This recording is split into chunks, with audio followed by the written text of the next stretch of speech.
ఒక యువకుడు ఒక రైతు యొక్క అందమైన కుమార్తెను వివాహం చేసుకోవాలని అనుమతి అడగడానికి అతని వద్దకు వెళ్తాడు. రైతు ఆ యువకుడిని చూసి, నా కుమార్తెను వివాహం చేసుకోవడానికి నేను అనుమతిస్తాను, కానీ ఒక షరతు అని చెప్తాడు. వెంటనే ఆ యువకుడు ఏమిటా కండిషన్ అని అడుగుతాడు. అప్పుడు ఆ రైతు ఈ విధంగా చెప్తాడు, నువ్వు వెళ్లి ఆ పొలంలో నిలబడు, నేను 3 ఎద్దులను ఒక్కొక్కటిగా వదులుతాను. నువ్వు ఆ 3 ఎద్దులలో ఏదైనా ఒక దాని తోకను పట్టుకోవాలి. ఆ 3 ఎద్దులలో ఏదైనా ఒక దాని తోక పట్టుకోగలిగితే నా కుమార్తెనిచ్చి వివాహం చేస్తానని చెప్తాడు. ఆ యువకుడు వెళ్లి పొలంలో నిలబడి ఎద్దు కోసం చూస్తూ ఉంటాడు. డోర్ ఓపెన్ చేసిన వెంటనే ఎద్దు పరిగెడుతూ వస్తూ ఉంటుంది. ఆ యువకుడు ఈ ఎద్దును చూసి ఇది చాలా పెద్దగా ఉందని భయపడి దీని తర్వాత వచ్చే ఎద్దు చిన్నదే అయి ఉంటుందని భావించి ఈ ఎద్దు తోక పట్టుకోవడానికి ప్రయత్నించకుండా వదిలేస్తాడు. తర్వాత 2వ ఎద్దు కోసం ఎదురు చూస్తుంటాడు. ఈసారి మొదటి వచ్చిన ఎద్దు కంటే ఇది చాలా భయంకరంగా ఉంటుంది. ఇది ఇంకా భయంకరంగా ఉందని 3వ ఎద్దు కోసం వెయిట్ చేద్దామని చెప్పి దీన్ని కూడా వదిలేస్తాడు. చివరిగా డోర్ ఓపెన్ చేశాక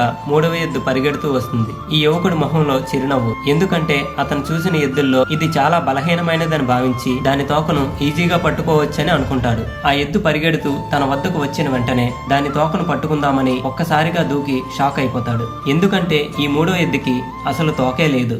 ఈ కథలో మనం నేర్చుకోవాల్సిన నీతి ఏంటంటే, మనకి ఏవైనా అవకాశాలు వచ్చినప్పుడు ఇది కాకపోతే మరొకటని ముందుగా వచ్చిన అవకాశాన్ని చేజార్చుకోకండి. ఎందుకంటే ఒక్కసారి వచ్చిన అవకాశాన్ని చేజార్చుకున్నాక ఎంత బాధపడినా సరే ఉపయోగం ఉండదు.